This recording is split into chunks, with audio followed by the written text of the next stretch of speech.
Picture waking up to discover your government might have betrayed your freedoms to foreign powers for cold, hard cash. Unthinkable. That's the bombshell. Karoline Leavitt detonated, accusing California's Attorney General Rob Bonta of treasonous dealings live before a shell-shocked Congress leaked documents unmask California's sinister financial ties to Chinese electric vehicle giants, unleashing a firestorm of rage and division across America. The nation is fractured, torn between liberty's call and a desperate clash for environmental justice. Who's the liar? Who's the traitor? And who holds America's trust in their hands? Buckle up. This is the gut-wrenching saga ripping the country to pieces.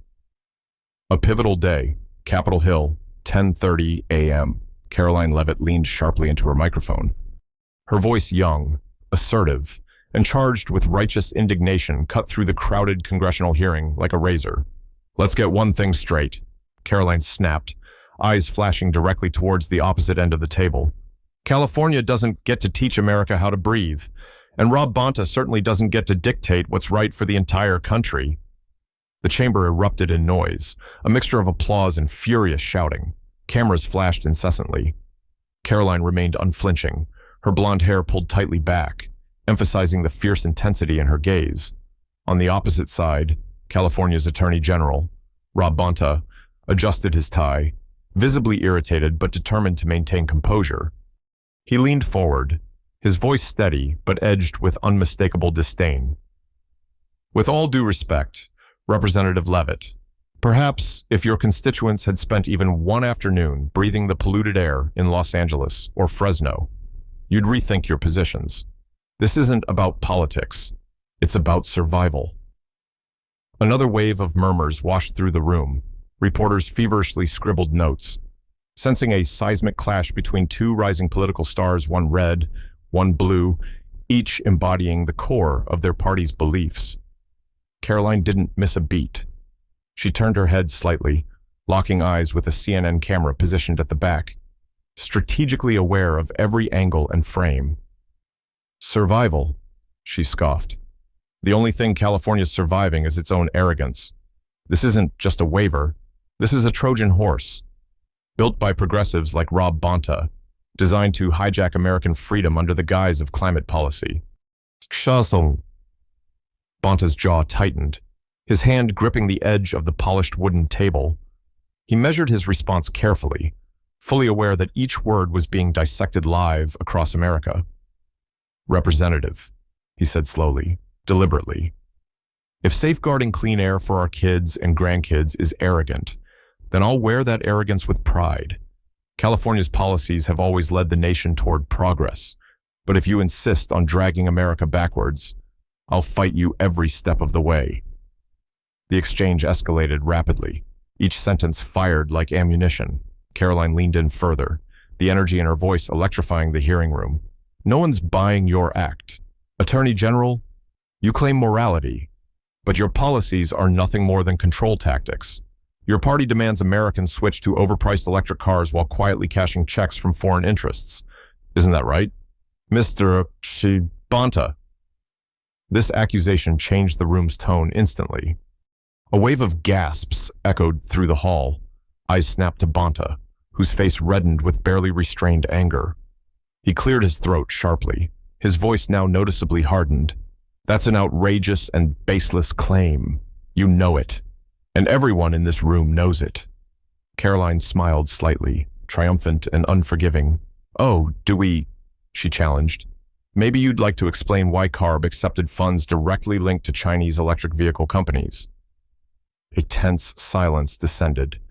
The audience held their collective breath.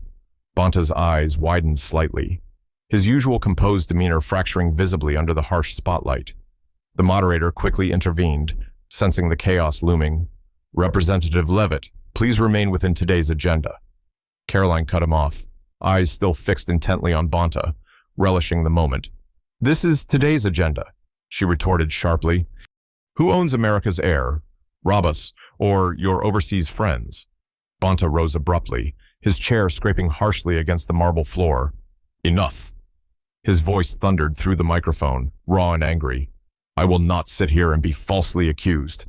California will defend itself against every political attack you throw. Karoline didn't back down, matching Bonta's defiance word for word, and the rest of America will defend itself against California's tyranny.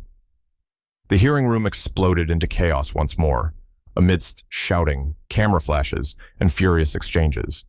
The moderator desperately tried to restore order, banging his gavel repeatedly, but it was too late. America was already tuning in, divided and captivated. This wasn't just another congressional debate. This was war. This was personal. This was Karoline versus Bonta. It's a pivotal day, and America's attention has now fully shifted onto two sharply contrasting figures, Karoline Leavitt and Rob Bonta. This is more than just a political disagreement. It's a vivid clash of two Americas, embodied by two vastly different leaders. Karoline Leavitt, at just 26, represents a new breed of Republican, a former communications strategist under Donald Trump. She exploded into the national spotlight through her aggressive online presence, frequently generating viral moments by boldly confronting the progressive establishment. Karoline's supporters see her as a youthful defender of conservative values, fearless, unapologetic, and acutely aware of modern media's power. Born in Atkinson, New Hampshire, Karoline cultivated her sharp political instincts early, working within the Trump administration straight out of college. Her rapid ascent was no accident. She skillfully leveraged social media, making strategic appearances on platforms like Fox News and Newsmax, weaponizing every soundbite to shape public perception. Her rallying cry, "Freedom from government tyranny," resonates deeply among voters feeling neglected by traditional Washington politicians. Rob Bonta, on the other hand, represents everything Karoline openly detests. At 51, Bonta has spent decades advocating progressive causes in California. Born in the Philippines and raised in California, he carved his path as a legal advocate, dedicated to environmental justice and civil rights. As California's Attorney General, Bonta firmly believes that states must have the power to lead where Washington fails, especially on climate policy. Bonta's public persona is measured and strategic, shaped by years of courtroom battles defending California's environmental policies from federal interference. To his supporters, he is the embodiment of principled resistance against corporate polluters and a protector of marginalized communities disproportionately affected by climate change. Yet today, on Capitol Hill, both figures have collided dramatically, symbolizing the widening gap dividing America itself. Karoline is the passionate revolutionary, promising freedom and economic liberty, while Bonta is the steadfast guardian, demanding environmental accountability and governmental responsibility. Their battle revolves around California's long-standing waiver under the Clean Air Act, which allows it to enforce stricter vehicle emission standards than those mandated federally. For decades, California's pioneering standards influenced the entire automobile market. But recently, Republican lawmakers led by Karoline Leavitt moved to revoke California's right, arguing that such stringent regulations strangle economic freedom and consumer choice. Karoline relentlessly promotes her perspective: America deserves better than California's failed policies. She declares confidently in front of cameras. Electric vehicles might suit wealthy Californians, but hardworking families across America don't have that luxury. Rob Bonta swiftly counters in equally strong terms, portraying California's climate leadership as indispensable. "This isn't a luxury, it's a necessity," he insists firmly. "Every child deserves clean air." Karoline's attacks aren't about freedom, they're about protecting fossil fuel profits. This ideological divide isn't limited to these two individuals alone, it has fractured the entire nation. Karoline's vision, reflecting the Republican Party's current direction, is clear minimal federal interference, maximum individual choice, and unwavering skepticism of climate regulations. Meanwhile, Bonta champions aggressive climate action, robust government oversight, and justice-driven policy to protect vulnerable populations. Today's hearing is not merely procedural, it is symbolic, capturing America's widening ideological chasm. Outside the Capitol, crowds gather in divided camps. On one side, red signs read, "Stop California's Tyranny." On the opposite sidewalk, blue banners respond emphatically, "Clean air is a human right." The media, recognizing the potent symbolism, intensifies its coverage. Fox News calls Karoline the bold voice America needs, whereas MSNBC praises Bonta as a defender of American health and integrity. This battle between Karoline and Bonta encapsulates far more than environmental policy. It's become the newest battleground in America's fierce culture war. As tensions simmer, both Karoline and Bonta know the stakes extend beyond policy. They're playing for America's ideological soul. Each word they utter shapes not only public opinion, but the future itself. Today, no compromise seems possible. Instead, each confrontation pushes America further into polarization. Meanwhile, behind closed doors, congressional leaders debate whether this hearing should continue publicly. However, the situation is beyond their control. Karoline's fiery charisma and Bonta's unwavering determination have already ignited passions nationwide. No matter what happens next, this day will be remembered as a turning point, a vivid moment defining two starkly different visions for America's future. By mid-afternoon on that pivotal day, the conflict between Karoline Leavitt and Rob Bonta had expanded far beyond the marble halls of Capitol Hill, becoming the focal point of national attention. Their clash symbolized America's broader divide, a nation torn between two visions, two sets of truths, and two ways of life. Following the heated congressional hearing, cable news erupted. Fox News devoted their primetime segments to Karoline's blunt rhetoric. With host Tucker Carlson praising her openly on air, Karoline Leavitt is exactly the kind of fighter America needs right now, Carlson asserted. She sees through the smoke and mirrors of the radical climate agenda. The left's green agenda isn't about saving the planet, it's about controlling your life. On the other side, MSNBC quickly featured Rob Bonta, framing him as a rational, moral voice amid Republican chaos. Bonta is standing firm against dangerous conspiracy theories, anchor Rachel Maddow declared emphatically. This isn't a partisan fight, it's about basic human health. California's leadership has always guided this country towards a healthier future. Social media soon erupted into an unprecedented digital wildfire. Hashtags like #GreenTyranny and #StandWithCaroline surged on Twitter, trending nationwide within hours. Simultaneously, liberal hashtags like Defend Clean Air and Bonta Speaks For Me began flooding the platform, as Americans rallied fervently behind their chosen champions. Amid the escalating tension, rallies spontaneously erupted across America. In Houston, Texas, hundreds gathered at a rally organized by local conservative activists. Signs waved defiantly, bearing slogans like, "California doesn't rule Texas," and "Hands off our gasoline." "The government shouldn't tell us how to live our lives," shouted Brandon Myers, a small business owner, gripping a microphone before cheering crowds. "We don't need California politicians dictating what kind of cars we drive or what air we breathe." Meanwhile, in New York City, progressive organizations assembled thousands of climate activists in Central Park. Speakers passionately defended California's policies, linking them directly to public health, equity, and global leadership on climate issues. Maria Castillo, a climate activist from Brooklyn, took the stage. Her voice filled with urgency. "This isn't about politics. It's about our children's future," Maria declared passionately.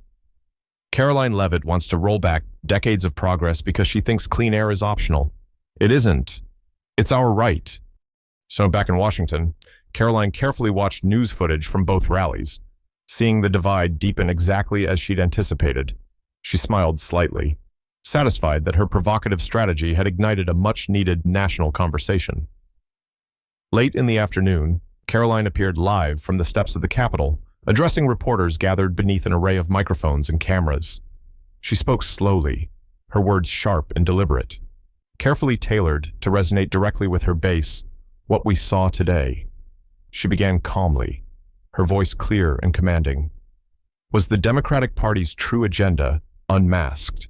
Rob Bonta and his friends want to mandate their extreme environmental policies across this entire country, no matter how much it hurts American families and workers. She paused dramatically, looking straight into the nearest camera. "Let's make something crystal clear. Americans don't want California to run their lives. Period." Accusations in response. Rob Bonta convened an emergency press conference at California's state capitol in Sacramento, standing behind a podium emblazoned with the California state seal. Bonta addressed the nation with a rare emotional intensity. "This is not about partisan politics," Bonta stated firmly, clearly attempting to redirect the narrative. "This is about reality. Karoline Leavitt is peddling false narratives for political gain. Her attacks don't just threaten California's autonomy, they threaten every American who deserves clean air and safe communities." Bonta leaned closer, his voice lowering with intensity. "Let me assure everyone watching today, California will not back down. We won't be bullied by misinformation campaigns, and we certainly won't allow our children's health to become collateral damage in someone's political game." However, Karoline was already ahead of him, swiftly appearing live on Fox News to counterattack. Host Sean Hannity set the stage perfectly for her. "Attorney General Bonta says you're spreading misinformation, Karoline." Hannity challenged gently. "What do you say?" Karoline smiled confidently, unfazed. "I'd ask Rob Bonta a simple question," she replied sharply, eyes locked onto the camera lens. "Why hasn't he addressed the secretive funding from Chinese electric vehicle companies? Americans deserve transparency, not evasive political posturing." That single line, carefully crafted and strategically timed, shifted the entire media narrative once again. Conservative media jumped eagerly at the controversy, demanding immediate transparency and investigations. Bonta's team, unprepared for such a rapid escalation, struggled to respond convincingly. As evening fell, the debate escalated dramatically online. Americans now debated fiercely, not only about climate policies, but about trust, transparency, and who truly held power behind America's future direction. Late-night talk shows across networks dedicated segments to the clash. On CBS, Stephen Colbert mocked Karoline's claims sarcastically. "If only America had cleaner air, we might clearly see through Karoline's smokescreen." Conversely, on Fox, Greg Gutfeld joked harshly about California's green hypocrisy, concluding, "Rob Bonta wants you to save the planet, but apparently only if his friends get to profit." It was clear to everyone watching closely, Karoline had successfully transformed the debate. It was no longer a mere policy discussion, it had become a heated, deeply personal referendum on America's future and identity. Rob Bonta, realizing the gravity, privately acknowledged to his aides, "We underestimated her." For his team, the battle had suddenly become a national war, one they couldn't afford to lose. Karoline, meanwhile, remained determinedly confident. For her, the conflict was unfolding exactly as intended. She understood clearly the stakes weren't just political, they were existential. America was watching, choosing sides, and making decisions based on her words by nightfall. America stood sharply divided. Each side saw themselves as heroes, convinced of their righteousness, equally dismissive of the other. The bitter exchange between Karoline and Rob Bonta had fractured the nation into two distinct camps, both passionately determined to shape the American story. As the nation settled into a tense, uncertain evening, one thing was clear: this battle had only just begun. Both sides remained steadfast, entrenched in their views. No compromise seemed possible, and tomorrow promised even greater confrontation. The war between Karoline and Bonta had ignited, and the nation itself was burning hotter than ever. Just after 9 p.m., as Americans across the country tuned into their favorite nightly shows, another earthquake shook the political landscape. It came in the form of a single explosive headline published by Politico: "Exclusive secret big green file reveals California accepted millions from Chinese EV firms." Within minutes, social media exploded. The revelation spread like wildfire, dominating Twitter, Facebook, and TikTok. Users feverishly shared screenshots, snippets, and reactions, rapidly turning the big green file into the top trending topic nationwide. Inside her Washington apartment, Karoline Leavitt glanced at her phone and allowed herself a moment of genuine satisfaction. She had anticipated the leak would surface eventually, but its timing couldn't have been better. She quickly called her chief of staff, delivering swift instructions. "Set up an emergency press conference. We move right now." Across the country in Sacramento, Rob Bonta stared blankly at the headline glowing ominously from his office laptop. His team had briefed him about potential vulnerabilities, but the brazen intensity of this leak blindsided them. He felt his pulse quicken, understanding the gravity of this revelation immediately. He called an emergency meeting with his advisors, frustration and tension radiating off him. "We need answers now," he demanded sharply. "I want a full briefing on every cent mentioned in this report." Within half an hour, Karoline stood in front of an array of cameras hastily set up on the Capitol steps. She spoke deliberately, every word sharpened to a fine edge. "Today, Americans finally see the truth," she began, voice clear and unwavering. "Rob Bonta and California's environmental elite have betrayed our trust. Their so-called climate policies are nothing more than foreign-funded schemes designed to enrich their cronies, leaving hard-working Americans footing the bill." She paused dramatically, allowing cameras to capture her resolute expression. "Tonight, we demand answers. Rob Bonta owes Americans an explanation and an apology." Cable news networks immediately amplified Karoline's statement, broadcasting her fiery accusations live. Within moments, Bonta's credibility faced intense national scrutiny, his reputation hanging precariously by a thread. Facing mounting pressure, Bonta swiftly convened his own press briefing, standing rigidly before reporters. He attempted to regain control of the narrative, visibly strained yet determined. "Let me be absolutely clear," Bonta asserted firmly, eyes locked onto the cameras. "Neither I nor my office knowingly accepted improper funds from foreign sources. This big green file is a strategic smear campaign, designed explicitly to derail our environmental progress." Sheg. Reporters erupted into rapid-fire questions, each more probing than the last. "Attorney General, are you denying that Carby received funding from these Chinese firms? Will you resign if further evidence confirms this allegation? Do you feel personally responsible for this breach of public trust?" Bonta, visibly tense but disciplined, raised his hand calmly, fighting to restore order. "Transparency matters deeply to me," he responded cautiously, each word measured carefully. "I assure Californians and all Americans that I will thoroughly investigate these claims. But let's not lose sight of what's truly happening here. Representative Leavitt is using misinformation to sabotage critical climate policy." But the damage had already spread. Karoline's supporters, emboldened and energized, seized the narrative, rapidly amplifying it across conservative platforms. Republican leaders in Congress swiftly announced demands for official hearings, seeking formal investigations into Bonta's alleged ties with foreign corporations. Fox News immediately framed the controversy as a scandal of historic proportions. California's clean air strategy is now facing allegations of foreign manipulation, declared anchor Laura Ingraham urgently. Is Rob Bonta selling America's environmental future to the highest bidder? Late-night television turned darker. Conservative talk shows portrayed Bonta as the face of green corruption, lampooning him with scathing monologues. On the left, comedians desperately tried to defend Bonta, mocking conservative hysteria, yet their laughter rang hollow as the severity of the claims reverberated. Social media deepened the division even further. Hashtags exploded into intense online battles, splitting communities and families apart.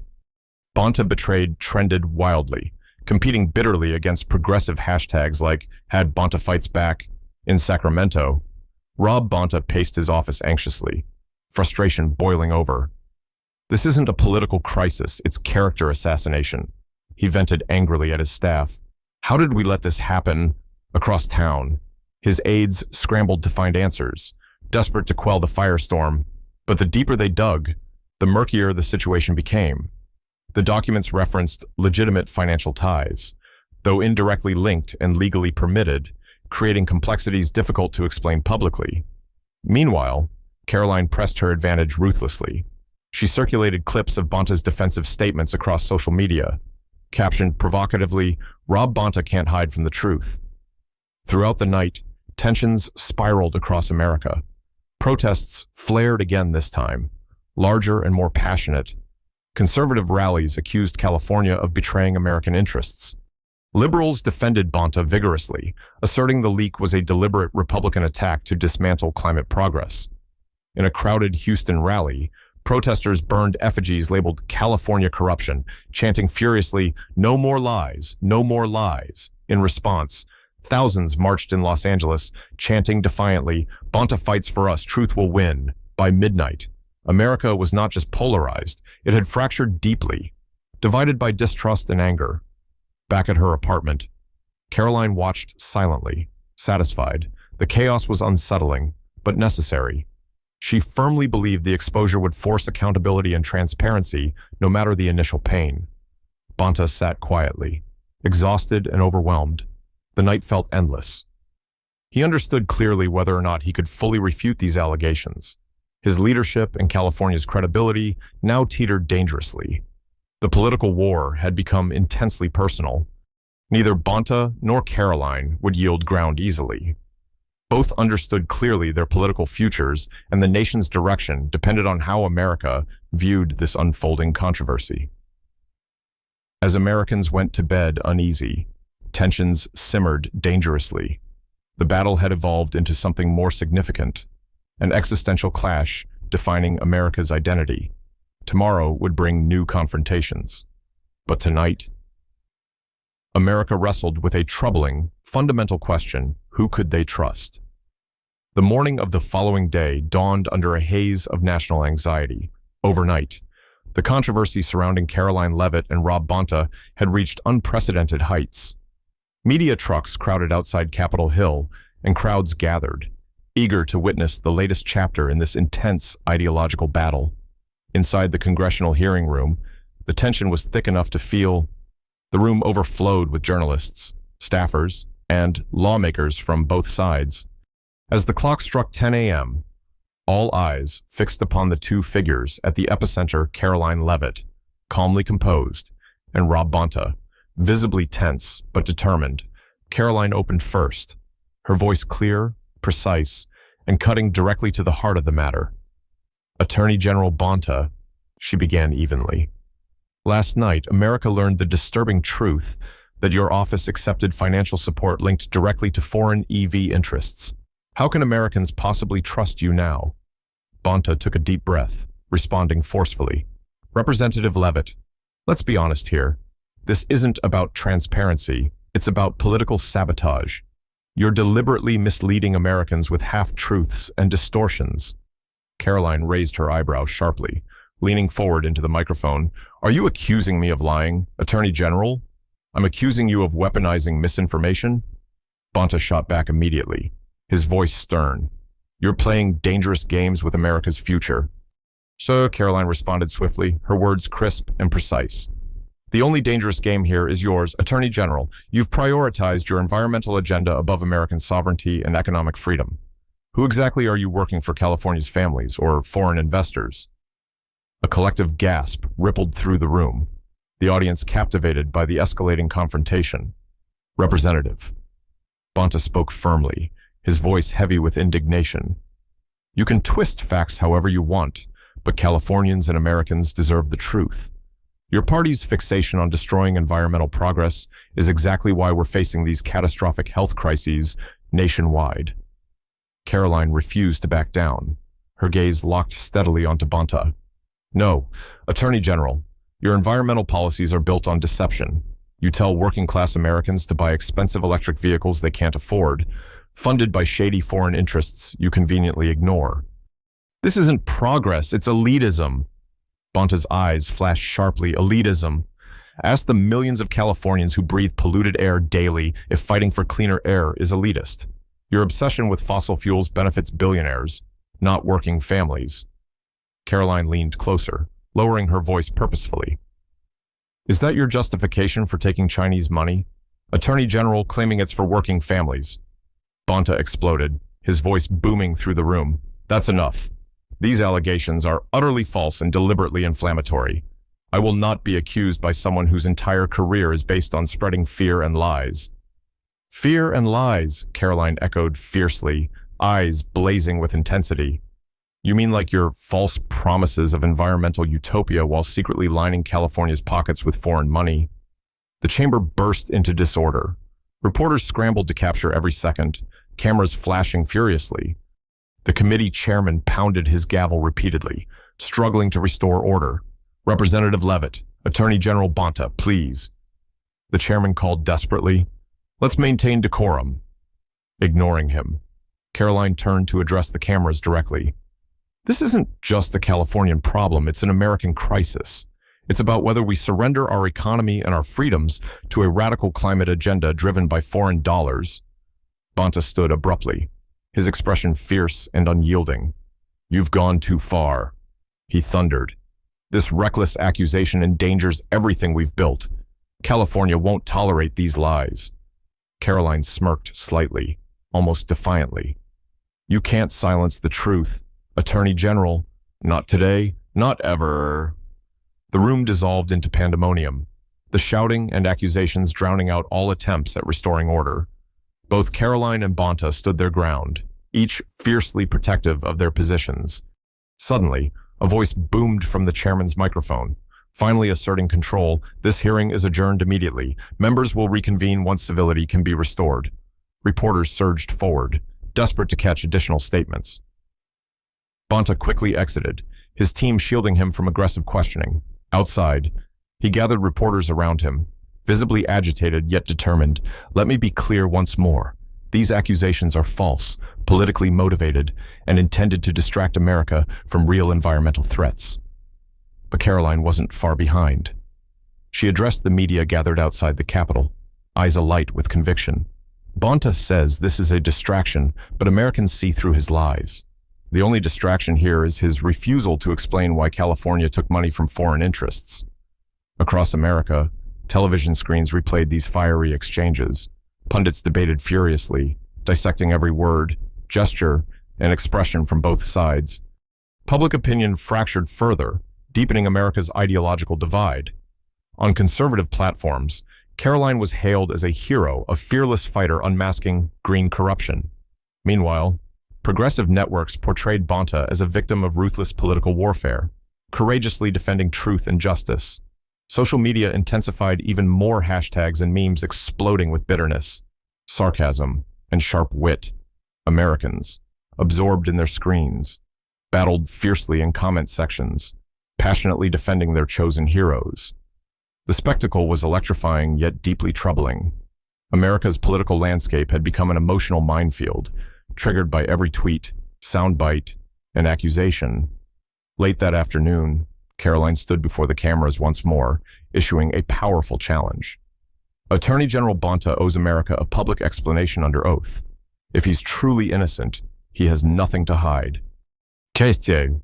In California, Bonta's team frantically strategized responses, fully aware their credibility depended on immediate and clear answers. Bonta's aides urgently advised caution, but his anger had reached its peak. "Prepare a statement," he instructed firmly. "Tell the world we welcome a full investigation. Karoline wants a public trial, fine. We'll give her one." The nation braced itself. Neither Bonta nor Karoline showed signs of retreating. Their feud had spiraled beyond policy. It had become a personal, visceral confrontation playing out live before millions. America now watched anxiously, waiting to see who would blink first. But neither did. As night fell again, the country knew the showdown wasn't over. This political battle had morphed into a relentless war for America's future. Tomorrow promised even greater uncertainty. Tonight, the nation slept uneasily, deeply fractured yet undeniably fascinated, unable to turn away from the riveting drama unfolding between two powerful opponents who refused to surrender. As dawn broke on the next morning, Americans awoke to find their nation irrevocably changed. The fierce ideological clash between Karoline Leavitt and Rob Bonta had torn through the very fabric of public discourse, leaving no easy resolution in sight. Outside the Capitol, tension simmered. Supporters of both sides rallied, their chants echoing through the streets, mingling with early morning traffic. End green corruption.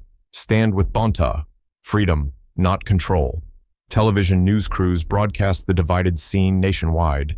Anchors, weary yet captivated, struggled to summarize what had become America's most explosive political confrontation in years.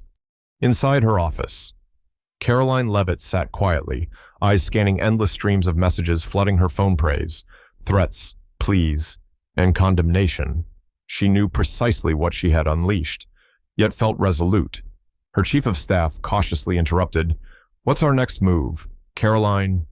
She paused, reflecting briefly. "Our next move," she said slowly. We hold the line. Americans deserve clarity, not compromise.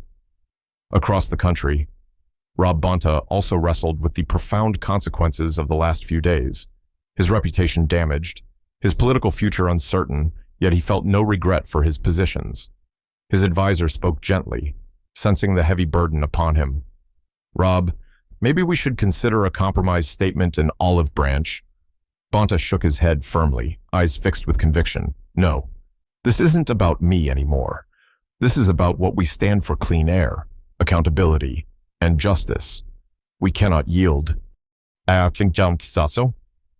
By mid-morning, Congress announced an unprecedented decision. The final vote on California's emissions waiver would be delayed indefinitely due to heightened national tensions. The announcement felt both inevitable and shocking. Karoline immediately seized the moment, addressing reporters with carefully measured outrage. This is exactly the problem. When the truth surfaces, Congress retreats instead of facing it head-on. Americans deserve action, not cowardice. Bonta countered swiftly from California's Capitol steps, his voice strong despite exhaustion. This delay proves how dangerous political division has become. We must confront misinformation directly, not run from it. Throughout the day, America teetered uneasily between outrage and exhaustion. Online, citizens argued fiercely, social media battles intensifying to unprecedented heights. Families debated around dinner tables, friendships fractured over texts, and workplaces filled with anxious whispers. The nation was profoundly divided. That evening, Karoline appeared on primetime television, standing resolutely on the Capitol steps beneath the darkening sky, her voice calm, yet fiercely defiant. Let me be clear, this fight isn't over. Americans must decide freedom or government control. California's political elite cannot dictate our nation's future. I promise you I will not rest until this nation's liberty is secure. On the opposite coast, Bonta responded from Sacramento, his voice equally passionate and defiant. Representative Leavitt frames this as a fight about freedom. It's not. It's about health, safety, and integrity. If protecting Americans from pollution is controversial, then let it be controversial. But California will never abandon its duty to protect our families and our future. As night fell, America grappled with uncomfortable truths. There were no clear victors here, only deepening wounds and growing divides. The nation, once united by shared aspirations, now stood starkly polarized, each side convinced of its righteousness. Late-night television hosts abandoned humor for earnest reflection. Journalists wrote frantic editorials warning of lasting damage. Politicians from both parties privately wondered if America had gone too far, if the ideological battles had finally become irreparable. Yet neither Karoline nor Bonta retreated. Both remained steadfast, symbols of a divided America, unwilling or unable to find common ground. Each convinced their cause was not just correct, but morally imperative. As the evening drew on, the nation waited anxiously for resolution. But none came. Americans watched their screens, hearts heavy with confusion and frustration, uncertain what tomorrow might bring. The Capitol lights flickered quietly, a symbolic beacon caught between hope and despair. Outside, crowds dispersed slowly, leaving behind scattered signs, discarded banners, and unanswered questions. No compromise had been reached. No clarity had emerged. Instead, America drifted into a troubled sleep, uncertain and divided. This was the new American reality, a nation held hostage by ideological warfare, caught between two visions, two truths, and two unyielding leaders. In the darkness, one question lingered, unanswered and hauntingly unresolved. Who would America become? When neither side was willing to yield.